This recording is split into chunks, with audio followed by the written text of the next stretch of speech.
Усім прывітанне, з вами Зміцер Лукашук. Як звычайна, мы абмяркоўваем падзеі ў Беларусі і за яе межамі. Ну і як звычайна ў гэты дзень і ў гэты час раз на 2 тыдні ці на 3 тыдні, але рэгулярна прынамсі завітвае да нас у госці, за што мы яму удзячныя. Эканамічны аглядальнік, аўтар і вядоўца праграмы Оптымум на канале Беларусы і рынок. Подписывайтеся. Андрей Маховский. Добрый день, Андрей. Добрый день. Ну что ж, я уже сказал подписываться на канал Беларусы і рынок, каб глядзець там праграму Андрэя Оптимум. Дарэчы, праграму тут записывае таксама у нашай студыі, что прыемна бачыць, якая калаба у нас атрымліваецца. Ну і не забывайся подписываться на YouTube канал Еврорадио і наш новый YouTube канал Навокал. Ставьте свае падабайкі, націскайце на званочак і расшэрвайце, калі для вас гэта бяспечна. Ну что ж, погнали. Я думаю, что пачнем с актуальшчыны, а гэта с тым, что, як правильно сказать, приехали, так сказать, выпараць Лукашенку специальные там дяди вялікія с Китая. Ці як ты оцениваешь гэты визит и гэтую сустрэчу? Ну, как бы да, смотри, конечно, мы все время слышали там от разных белорусских чиновников, от разных белорусских государственных медиа, я не знаю, правильно ли их так назвать, о том, как Китай сейчас жутко надавит на Польшу и как Польша побежит бегом открывать границу после того, как Китай на нее надавит. Вот этот министр, мне очень понравился министр Рыженков, наш министр как бы иностранных дел, который сказал, что ну вот пусть они теперь объясняются с Китаем, как вот Китай будет страдать из-за закрытой границы. Да?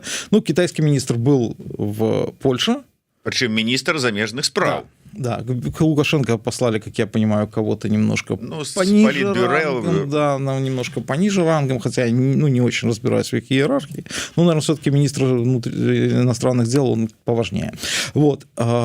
И как бы, да, и вот граница после этого не открылась, да, и что интересно, там же, все говорили, вот, Китай приедет давить на Польшу, а поляки сами сказали, да нет, не Китай будет давить на Польшу, на нас. Это мы скажем Китаю, что вот мы закрыли границу, потому что есть проблема с Беларусью, и, пожалуйста, надавите на Лукашенко. Вернее, нет, они сказали, надавите на Путина, что особенно унизительно, конечно, да, то есть они даже не рассматривают Лукашенко как какого-то сколько-нибудь самостоятельного субъекта, да. Надавите на Путина, чтобы он надавил на Лукашенко, чтобы Лукашенко вот все это прекратил на границе. Ну и как... Чакай, все ж таки, давай вот экономично, может быть, и там, и не только пункту гледжання, то есть не разглядаюць у дадзеным аспекце Лукашенку як самастойнага суб'екта, за чаго вот тыя праблемы, якія прывялі да закрыцця мяжы, вот іх не можа вырашыць Лукашенко без таго, каб там Путін не далучыўся да гэтага вырашэння, ці ён просто ад пачатку не суб'ектны і ўсё? Ну, я думаю, это, конечно, с одной стороны была такая, в общем, немножко шпилька в адрес Лукашенко, да, когда они сказали, что даже с Лукашенко не надо разговаривать, надо говорить с Путиным.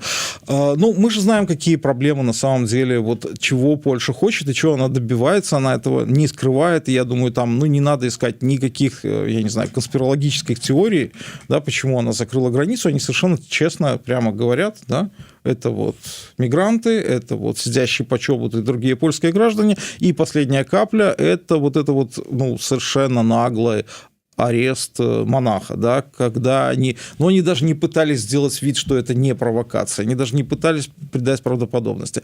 Вот. Почему Польша не считает, что Лукашенко способен это сделать самостоятельно? Как бы это все прекратить? Видимо, потому что Лукашенко создал себе такую репутацию, репутацию сучки Путина, да, и он... который вообще не проводит никакой самостоятельной политики. Да? Это взгляд на страну, это вот то, к чему Лукашенко пришел через 30 лет. Слухай, і вось мы сёння, чытаючы калі нават тэлеграм-канал Пул Першага, што мы бачым? Прыехалі вось гэтыя дзядзі з Китая, сустракаюцца з Лукашенком, і Лукашенко на сінім воку, там, ці як яно глядзіць на іх і кажа, так тут Беларусь же тут не пры чым, это ж палякі аб'явілі вайну Китаю, разбірайцеся з імі. І вот атрымаецца давесці, рассказать, откуда готовилось нападение на Китай? Ну, он же повел в отдельный кабинет, я читал вот прямо перед эфиром, он повел этого гостя китайского в отдельный кабинет, чтобы вести секретные разговоры. То есть, я думаю, у него там есть карты, которую он обязательно покажет. Но я что-то сомневаюсь немножко, что вот... То есть рассказать-то он расскажет, конечно, да, но я что-то сомневаюсь, что вот это как-то будет всерьез воспринято. Ну, просто, да, мы все эти карты видели, мы все это знаем. А попытка перевести стрелки, ну, так она очевидна. Это еще, это как бы, это же вот то, о чем сразу сказал, да, то, что и белорусский МИД делал, и белорусские государственные медиа, и другие, и белорусские чиновники, когда они с самого начала пытались перевести стрелки на то, что это не против Беларуси, а это против Китая, мы тут ни при чем. Пускай Польша разбирается с Китаем. Ну, это как бы, конечно, такая хорошая... Да, это, кстати, тоже характеризует белорусское министерство как бы иностранных дел, о том, что оно вообще... Вот, ну, то есть оно вообще не решает эти вот проблемы иностранных дел, да, оно говорит, а вот наша стратегия состоит в том, чтобы китайцы договорились с поляками, а мы будем такие сидеть и, в общем, ничего не делать. І якія у тебе бачанні ўсё ж таки, як магчыма вырашэнне гэтай сітуацыі і калі яно магчыма і на якіх умовах? Хороший вопрос, да, очень хороший вопрос. Я как бы немножко думал над этим, но смотри, пока я вижу это так, что, ну, видимо, до решения проблем, которые Польша озвучила, открытие границы представляется маловероятным, да. Ну, я просто буквально вот там, когда граница только открылась, я буквально вот сразу читал там какие-то комментарии, мнения, что, ну, вот, там, типа, это на несколько дней, там, типа, ну, поляки ее откроют, убытки несут, да, ну, и я как бы не верил в это, и как бы тогда же вот прям в программе сказал, что нет, граница скоро не откроется, да, и, ну, и я не думаю, что она откроется быстро на самом деле. Ну, хутка гэта як? Я до чего пытаюсь? Я вот аккурат таки таксама перед нашим эфиром заўважыў допіс у тэлеграм-канале Ігора Тышкевіча, і ён піша: да кастрычніка месяца падвижкі малаверагодныя, і на пачатку будзе пытанне грузавога транзіту, пра які дамовяцца хутчэй, чым па іншых пытаннях. Ці падзяляеш ты меркаванне Тышкевича? Ну, сколько там осталось-то? Да. Нет, я, честно говоря, думаю, что это может и надольше затянуться на самом деле, да. То есть это оптимистичный вариант, ну, там, неделя, то есть это имеется в виду, что неделя-две она откроется. До кастрычніка месяца, ну, до кастрычніка, то может быть до пачатку, ну, калі казаць там конец кастрычніка, то... Ну, то есть, я, честно говоря, это, мне кажется, очень оптимистичный взгляд на то, что... Добра, але, глядзі, атрымліваецца, што калі ўсё ж таки прыняць пытанне, і я сапраўды сам разважаючы думаў, што калі кітайцы менавіта ціснуць, прычым ціснуць с абодвух бакоў, то калі дойдзе да нейкае там развязання гэтай сітуацыі, то адкрыюць, дадуць зялёнае святло грузавым перавозкам. А як жа ж вот ўсё ж таки тады... чалавечы фактор, там, міжчалавечы, пераезды пассажирские. Ну, смотри, конечно, ну, то, что, как бы, вот этот взгляд на то, что сначала грузовым перевозкам откроют, да, ну, он как бы совершенно очевидный, вот, ну, вот этот вариант, да, но мы знаем, что все главное, там, уперлось грузовые перевозки, поэтому, ну, не надо никаких иметь инсайдов, чтобы сказать, что, говорить о том, что, скорее всего... Не, ну, чакай, калі ты хочешь націснуть неяк там на Лукашенку, ну, выбачай мне, что яго хвалюе, что там хтосьці там не можа поехать у Польшу до своих свояков. Да, так вот я хочу сказать, что, ну, на самом деле со стороны поляков было бы очень красиво, если Лукашенко пойдет на какие-то мелкие уступки, со стороны поляков было бы очень красиво, там, не знаю, Почёбута вот отпустит, например, да, сказать, да, окей, мы видим шаги навстречу, мы делаем шаг навстречу, и открыть не грузовые переезды, да, а переезды для людей. Ну, да рэчы, у свой час, год тому там ці болей, акурат таки на гэта та самая была размова, что выпускаете Почёбута, вось гэты памежны пераход звычайный, мы открываем. Вот, это был бы на самом деле, ну, я не знаю, как до чего это дойдет, да, но вот именно такой вариант, он был бы действительно со стороны польского правительства очень красивым. То есть, с одной стороны, давление на Лукашенко сохраняется, с другой стороны, мы говорим, что да, мы увидели шаги навстречу и тоже делаем шаги навстречу. Ну и что вы скажете, вы вы же не скажете, что, нет, это плохо, вы открыли для людей, а для грузов нет. Ну, то есть, как бы, некрасиво будет говорить. Так, надо будет сказать спасибо и делать следующий шаг навстречу. Ну, я бы хотел сказать вот такой момент, что вот эти формулировки, которые мы слышим со стороны Польши, о том, что граница откроется, когда это будет полностью безопасно, да, это же на самом деле дает возможность очень широкого толкования, да, то есть как бы, ну, они не говорят, там, если прекратятся атаки мигрантов на границу, если отпустят Почобута, если отпустят монаха. Это очень широкая возможность широко толковать и возможность, на самом деле, большое поле для маневра они оставляют для себя. То есть, там, после того, как выпустят там Почобута, монаха, других польских граждан, ну, граница может и по-прежнему не открыться. А что такое полностью гарантировать безопасность, ну, я вот себе плохо представляю, на самом деле, да. И если говорить о том, что, ну, прекратились атаки мигрантов на границу, допустим, да, ну, окей, так они сегодня прекратились, завтра возобновятся. Как бы тут нет, я не очень представляю, какие полные гарантии там белорусские теперешние власти могут дать Польше, что это все будет безопасно. Ну да, там скончыліся вучэнні захад 2025, а глядзіш там праз пару месяцаў якія-нибудь чарговыя вучэнні і зноўку там каля межы Польшчы там ці яшчэ з якімі-нибудь там планам вучэнняў, якія могуць насцярожыць людзей, ці чарговыя там это силиконовые, ці якім там Лукашенко сказаў, там некія там пластиковые БПЛА поляцелі, і что они там наполохаліся такие, понимаешь ли, прилетели и не испугались. У нас вон там у нашем мирном небе постоянно гойсают туда-сюда, а мы не боимся, вон бульбу копаем себе и все. Да, на самом деле же, да, и учения никакие не нужны проводить. Ну вот мы же видели учения, пока были учения, все было тихо, учения закончились, там вот российский самолет залетел куда-то там, да, кибератака на европейские аэропорты. То есть, ну, не нужны никакие учения, чтобы отправлять там с территории Беларуси очередные беспилотники. Вот, поэтому я не представляю себе, какие гарантии безопасности должны быть даны. И на самом деле, если граница будет простоять закрытой продолжительный срок, то, честно говоря, по моим таким прикидкам, это для Беларуси будет, наверное, ущерб, сопоставимый с санкциями на калий. Возможно, даже больше. То есть, несмотря на то, что у нас там как бы упала торговля с Евросоюзом, и вот то, что отмечают в этом году, она еще больше сократилась. Ну, там не только это, там очень много факторов. И, то есть, это в основном те гроши, которые отрымливает бюджет за транзит? И это тоже. Ну, там посчитали же, да, вот сообщество железнодорожников посчитало, что 500-600 тысяч вот этой цифры, ну, известная, да, только железная дорога теряет день.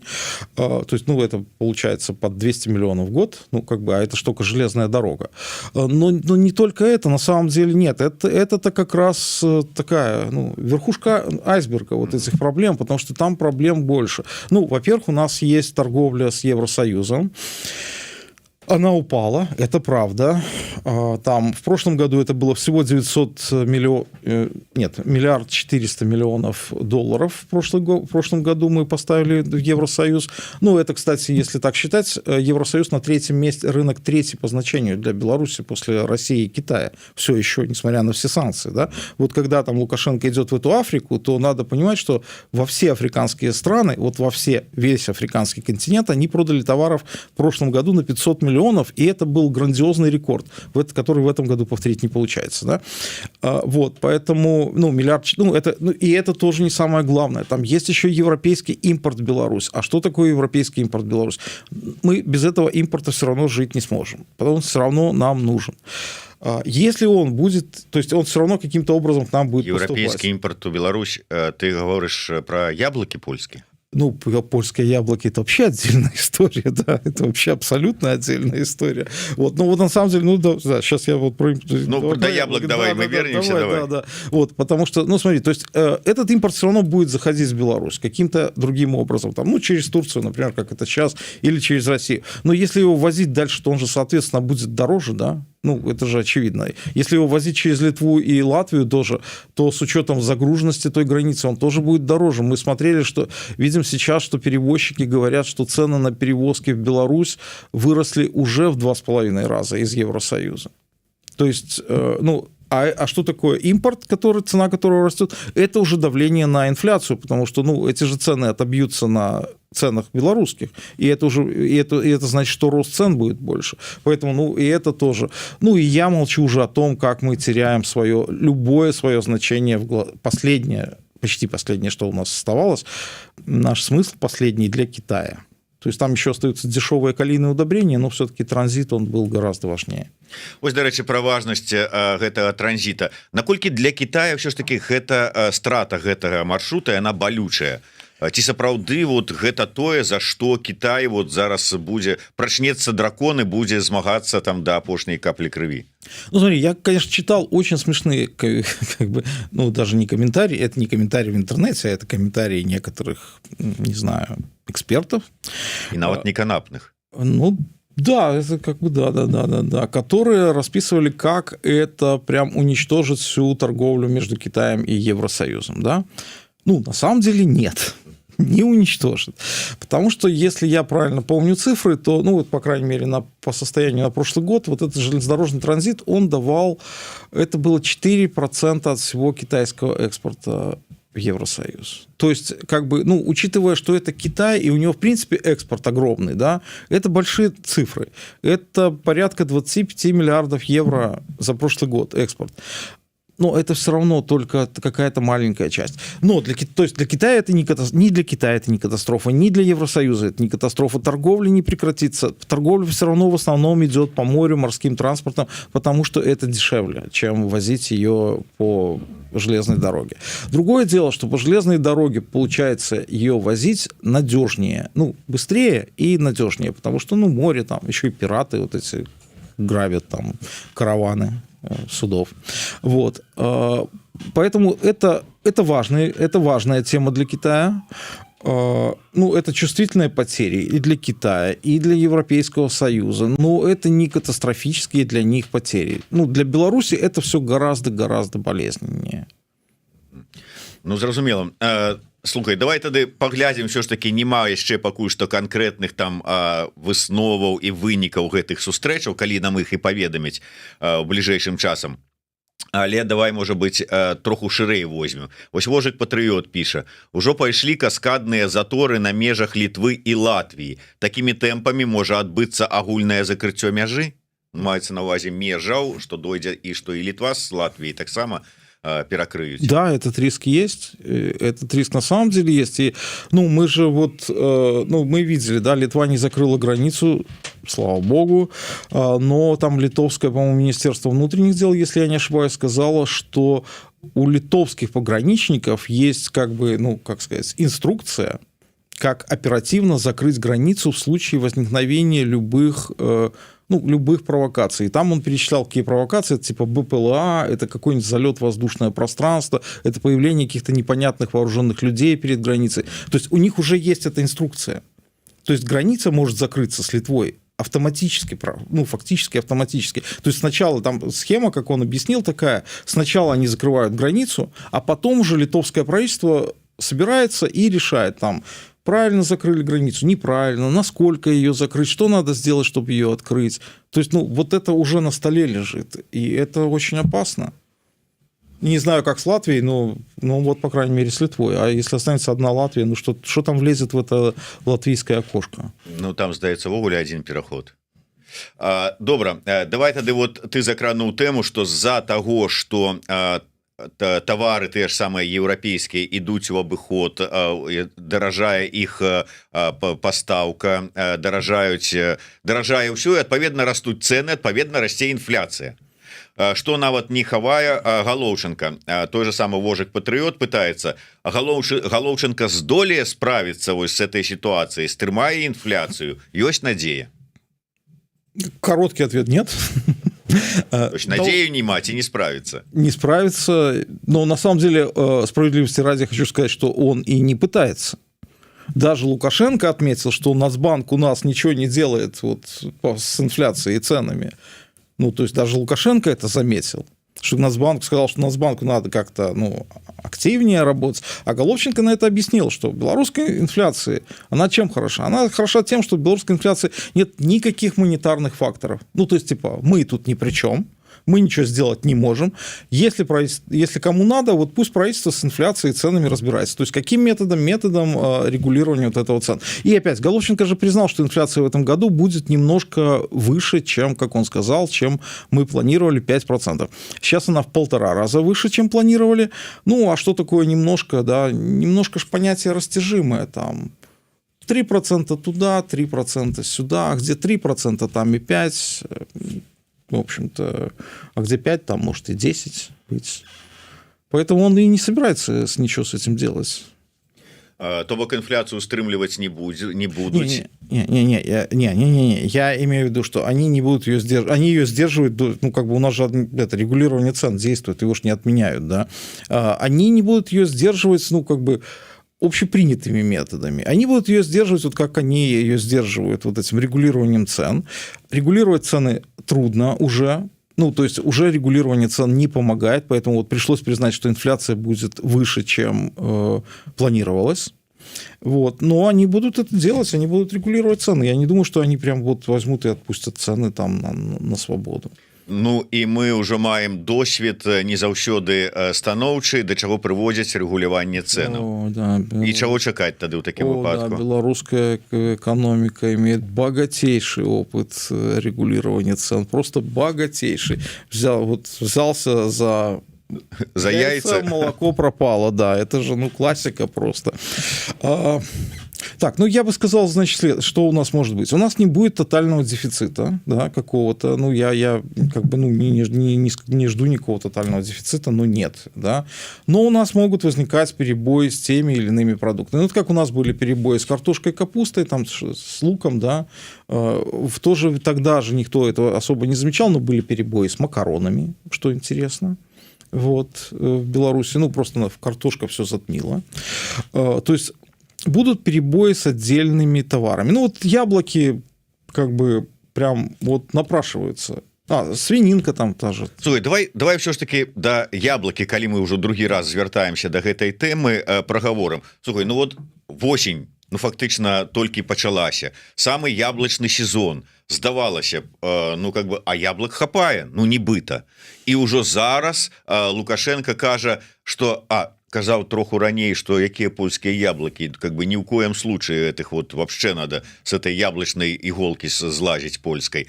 А тут, ну пойдете купите, господи, там что там, вырутаете этих поляков, дадите им денег там немного там наших белорусских. Что отбывается? Да, я, кстати, бы хотел заметить, что вот в текстовых версиях этого выступления они про Польшу убрали. Она вот только есть на видео, которое они выставляли. Ну, там про то, что пойдете купите в Польшу. А в текстовых версиях они убрали про Польшу. Ну, потому что это позорно. Ну, то есть, как бы это не было бы позорно, если бы Лукашенко...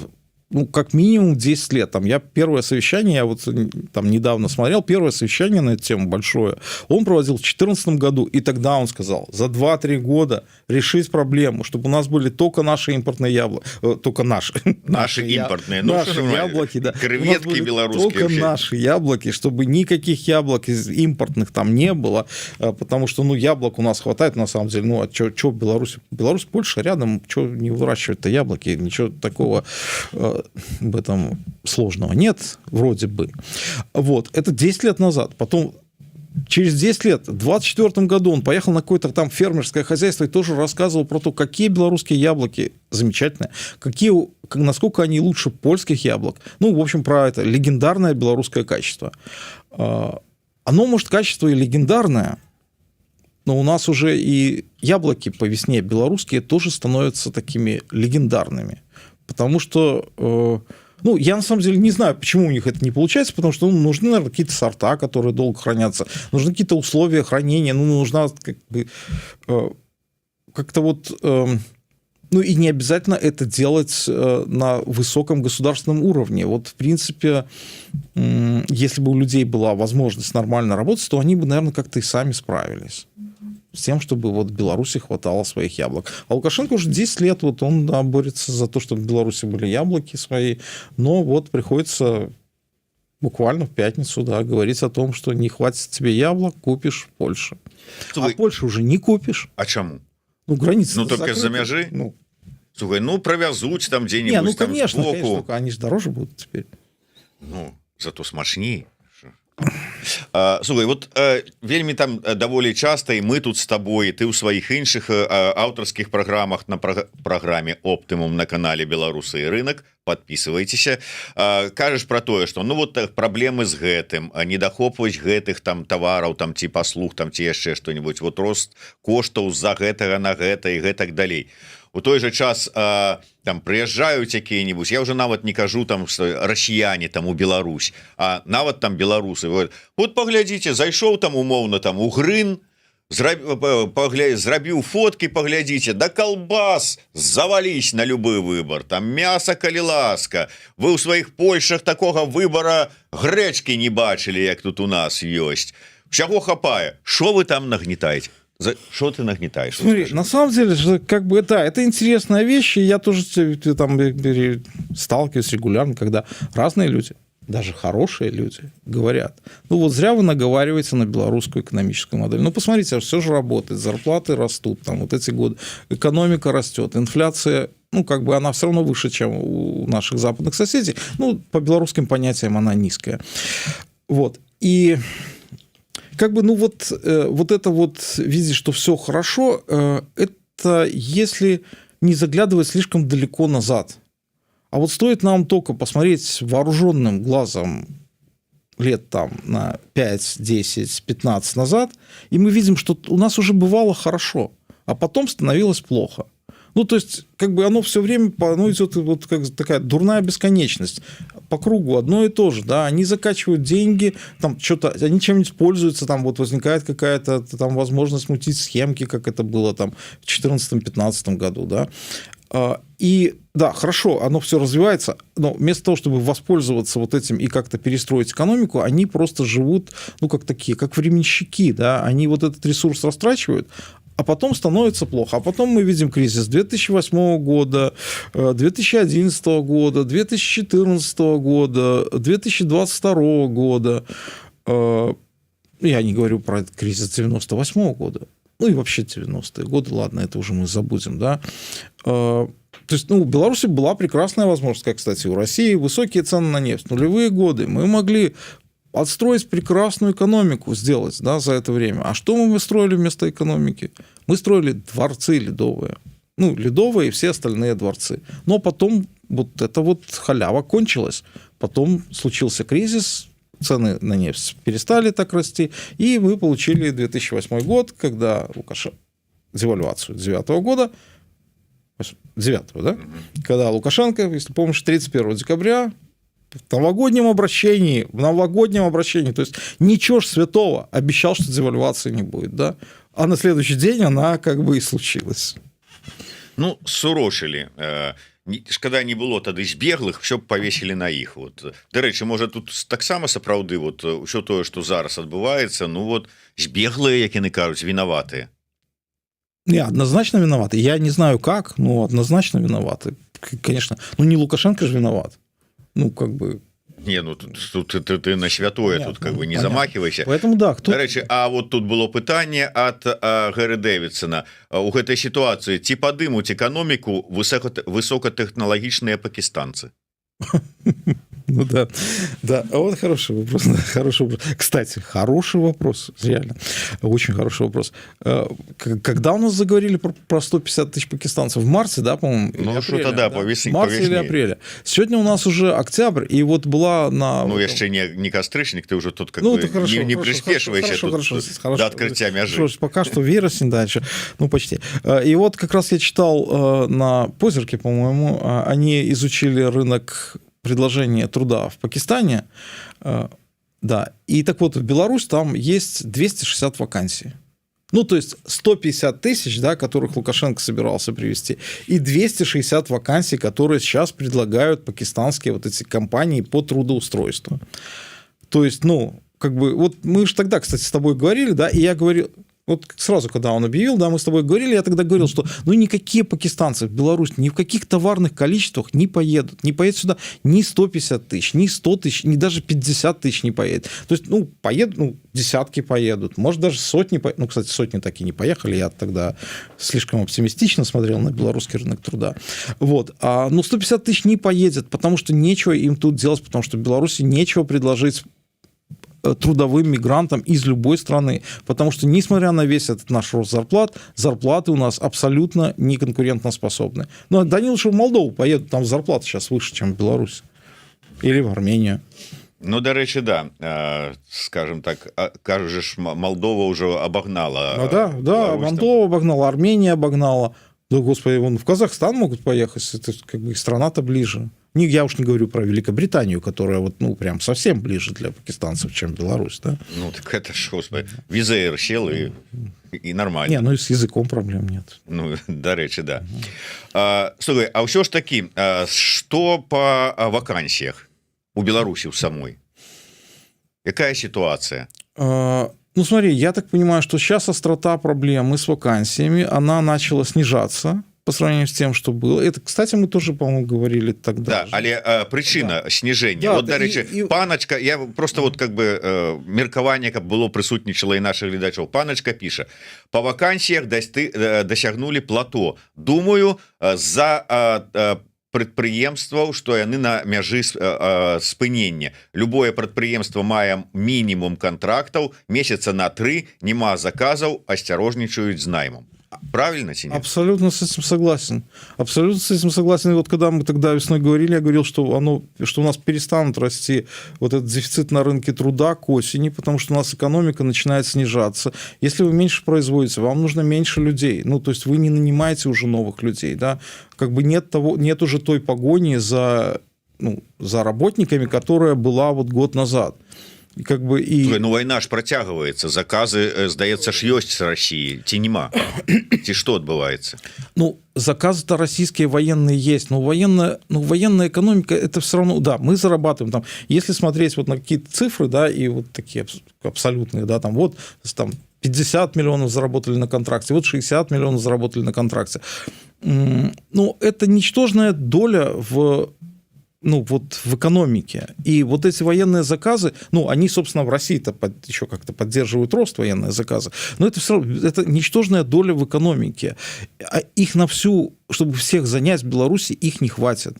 Поэтому военные заказы есть, и благодаря этому, возможно, там что-то, как бы, деньги какие-то зарабатываются, но вся же гражданская часть в России, она как минимум не растет. То есть, на самом деле, если брать рост вот в России, если брать вот чисто гражданскую экономику, то там уже давно идет спад. То есть там роста уже давно нет, там какие-то вот эти минимальные символические там, процент ВВП показывает только за счет военной экономики. Угу. Таким чынам, ці спадзявацца надалей на нейкія там заказы, ці чаго чакаць?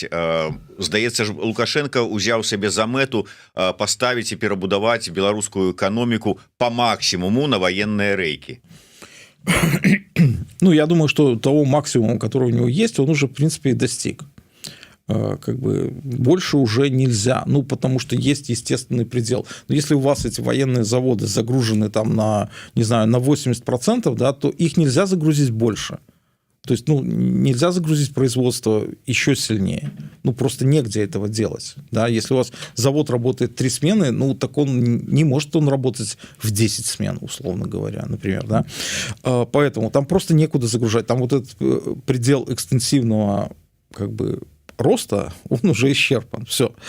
То есть, можно, конечно, строить новые заводы, но там вот БПЛА, да, про который... кстати, про завод БПЛА, да, было бы сколько разговоров про завод БПЛА, а что-то вот как-то не строит завод БПЛА здесь, в Беларуси, да.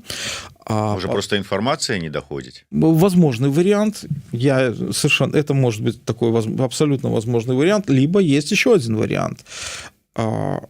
Их же надо за что-то строить, а денег нет. Это ж планировали за российские гроши будовать. Так я в Россию говорю. У нас-то понятно, что денег нет. У нас-то за своих его в жизни никто не стал строить, кому это надо.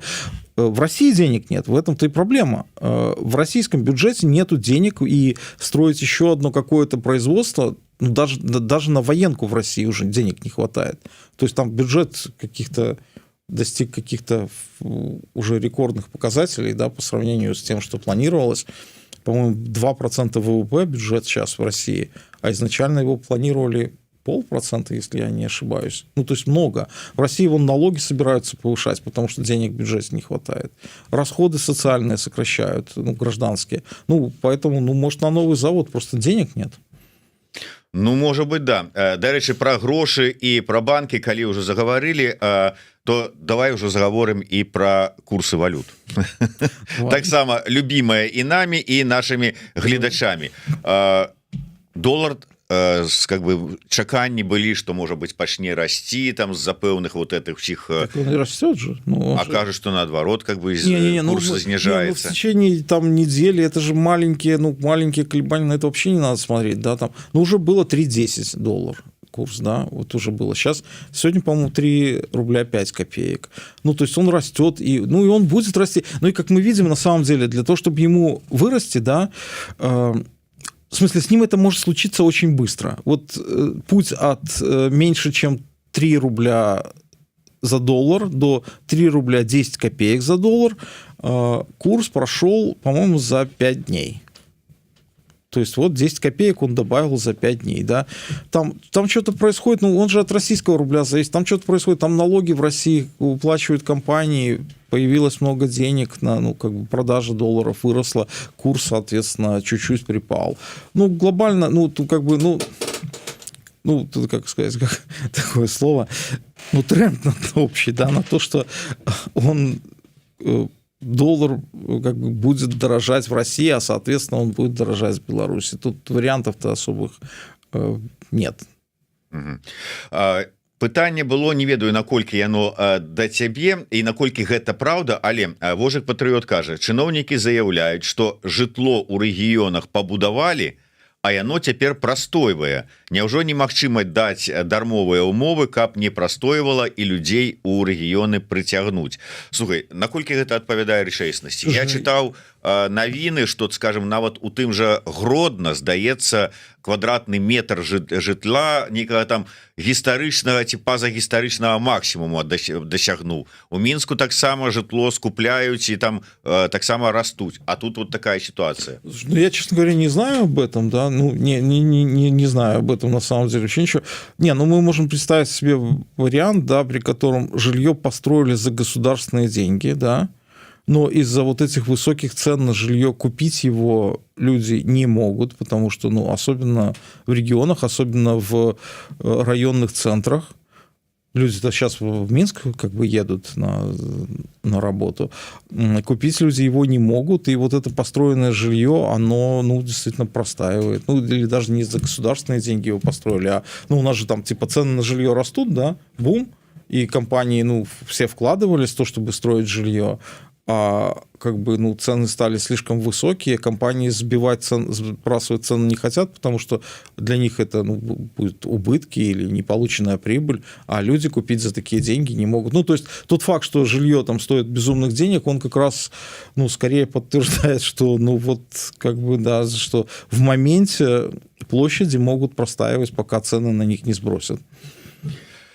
Ну і давай мы, можа быть, на завяршэнне ўсё ж таки, можа быть, пра нейкія перспектывы пагаворым у тым сэнсе, што, глядзі, па выніку перамоваў ЗША з рэжымам Лукашэнкі не толькі выйшлі на волю палітвязні, хай сабе з прымусовым выгнаннем за мяжу, але выйшлі, але наўзамен былі там часткова знятыя санкцыі з Белавія. І тут один момант, як ты ўсё ж таки гэты факт ацэньваеш, наколькі ён перспектыўны для Белавія, і другой, калі таким шляхам далей пойдзе развівацца сітуацыя, калі будуць далей здымацца санкцыі, ну, прынамсі, пакуль што хаця бы там з боку ЗША, то гэта открывае нейкія перспектывы и для экономики, и для прадпрыемстваў конкретных. Конечно, это был бы прям, ну, то есть отмена санкций США, ну, это что это означало? Значит, что можно вести с Европой разговор об отмене санкций, да? Не, ну, это там, я не знаю, границы откроются, да?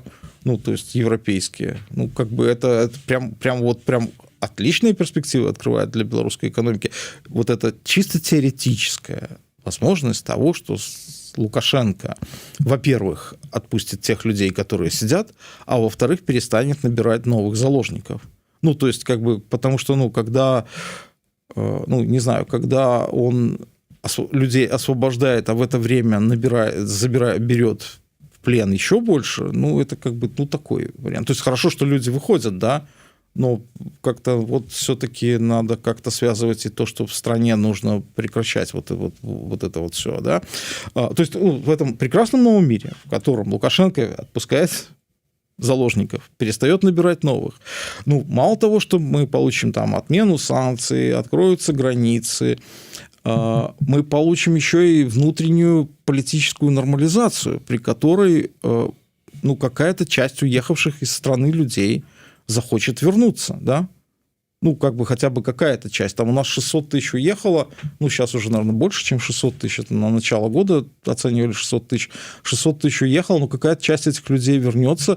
Ну, так и это же тоже толчок экономики. Это же вот решит проблему с дефицитом рабочей силы, решит проблему с квалифицированной рабочей силой. То есть это все такой будет пуш для экономики. Ну, такая сугубо теоретическая возможность, если все эти вот события вот вдруг... Не, ну, гэта ты уже кажаш в ідэале. Пакуль што, умоўна кажучы, наколькі я разумею, ідзе размова пра зняццё амерыканскіх санкцый з таго ж самага Белкалія.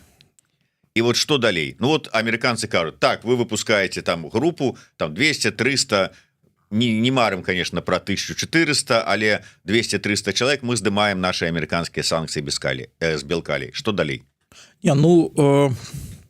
Так, ладно, значит, не знаю, сколько обсуждать, ну, 200-300 это точно как бы... Ну, давай не колькость, а вот, ну, дошло до того. Допустим, если американцы снимают санкции с Беларусь-Калия, это открывает... Ну, там проблема же... Это открывает возможность договариваться с Литвой о том, чтобы возить через Литву белорусские калийные удобрения. Ну, это опять нужно договариваться на 3 стороны, с американцы, Литва и Беларусь, как-то вот договориться о том, чтобы через Литву возить калийные удобрения. Пока Литва говорит, что она не готова открыть дорогу для белорусских калийных удобрений. Потому что там же не только речь, ну, как бы речь, есть еще важный момент соучастия в войне, и, собственно говоря, то есть санкции вводились не из-за этого, но как бы остаются-то из-за этого в том числе. Поэтому, ну, просто само по себе снятие американских санкций с Беларусь-Калия, ну, кстати, тоже поможет. Можно будет продавать наши калийные удобрения в Индию, которая сейчас, как я понимаю, боится их покупать, чтобы не нарваться на вторичные санкции. Ну, да, то есть это откроет для Беларуси рынки. Можно будет, не прячась, продавать их в Бразилию, не выдавать их за российские калийные удобрения, еще куда-то поставлять. Ну, то есть это откроет перспективы, это будет такой хороший, ну, полезный для белорусской...